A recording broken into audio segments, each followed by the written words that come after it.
Hello, fellow Drops fans. Thank you so much for joining me for this brew guide video and recipe. Again, this week, love to see you guys back.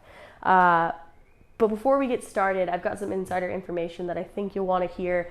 This week, we are dropping something super exciting, a new product at fellowproducts.com and in stores.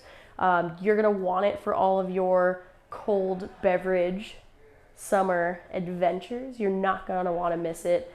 Head over to fellowproducts.com to check it out, to sign up for email alerts for when it drops. You're seriously not going to want to miss it. I mean, I keep looking at this product off camera, and it's my personal unit of this product, and I've been trying it out for some time now, and I cannot recommend it enough. Go check it out, fellowproducts.com.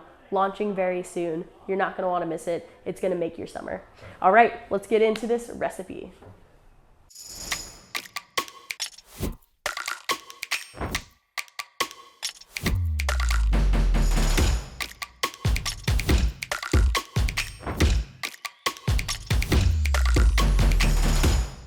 Hello, fellow fans of coffee and people of the internet. My name is Haley.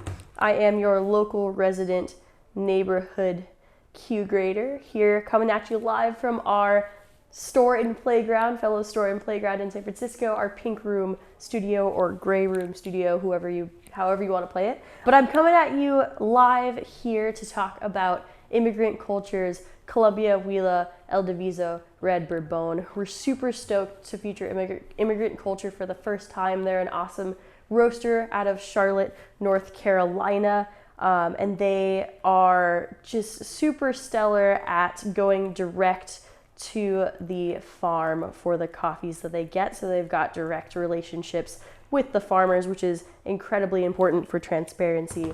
And yeah, it's just really freaking awesome. So we're stoked to feature their coffee.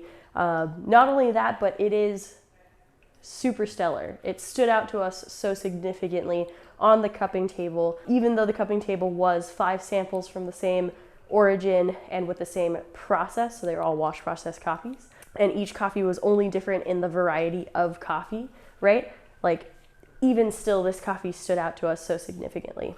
Yeah, so let's get into the recipe. So, suggested by the roaster, thank you so much to the crew at Immigrant Culture for dialing in and suggesting all these brew recipes. I really, I dove into, added my own little stuff to it, but really I'm stoked that they suggested all of these dials, because they, after testing them, they were pretty spot on.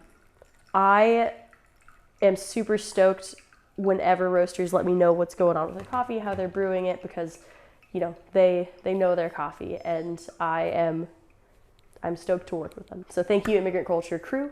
And without further ado, the recipe. 22 grams in to 350 grams out, so 16 to 1, or 1 to 16, whatever, 16 to 1 ratio.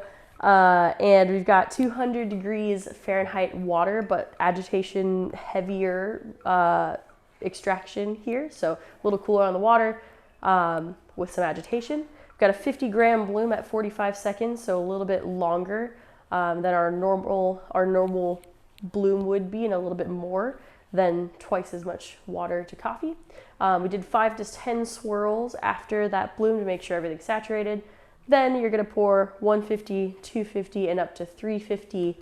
You'll notice on my last pour here, right at the 300 mark, I'm going to actually just stay dead center instead of swirling. So the last 50 grams, I'm going to stay dead center in coffee. And that was one of the bigger suggestions from the roaster themselves that I'm going to take into account here.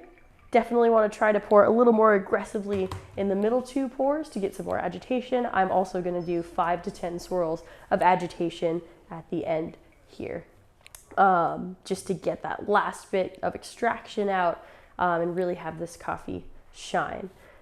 In this coffee, we're tasting a lot of like red fruit. We're tasting a lot of like cherry cream. I got a lot of dates, medjool dates.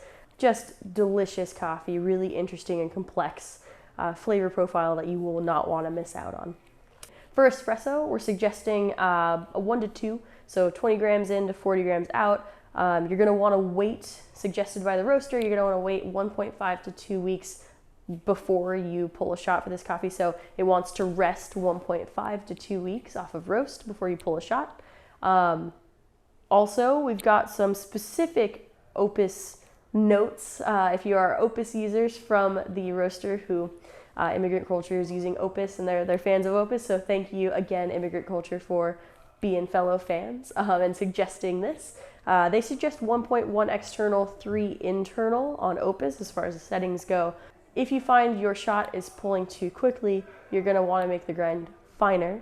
If you're finding that your shot is pulling too slowly, you'll make it coarser, right? Roaster suggested, if you can, pulling at 5 bars for 5 to 9 seconds, and then releasing full pressure, so going up to 9 to 10 bars for 28 to 32 seconds total. So that's the espresso suggestions there. If you're looking for Clara or V60 suggestions, this week we've got those included on the brew guide along with our espresso and Stag X recipes that we just mentioned. So go ahead and check that out. Also, I don't know if I mentioned, but the grind settings for Stag X are 4.2 on Ode Gen 2, 3.2 Ode Gen 1, and 5.2 on Ode SSP. So pretty much in the middle-ish area on Opus for your pour over, in the pour over section on Opus. As always, it's easy to order from Fellow Drops. All you have to do is text us back with the amount of bags that you would like, 1, 2, 3, literally just a number. That's it. If you don't text us back, we won't charge you. We won't send you coffee. We'll just text you next week with the new selection. No harm, no hard feelings. It's all good. Thank you so much for joining me here today. If you have any questions, comments, just want to drop a line, I always love hearing from you guys. So go ahead and leave a comment in the comments section, and I will check them out. Thank you guys so much for being with me here today, and I will see you next week.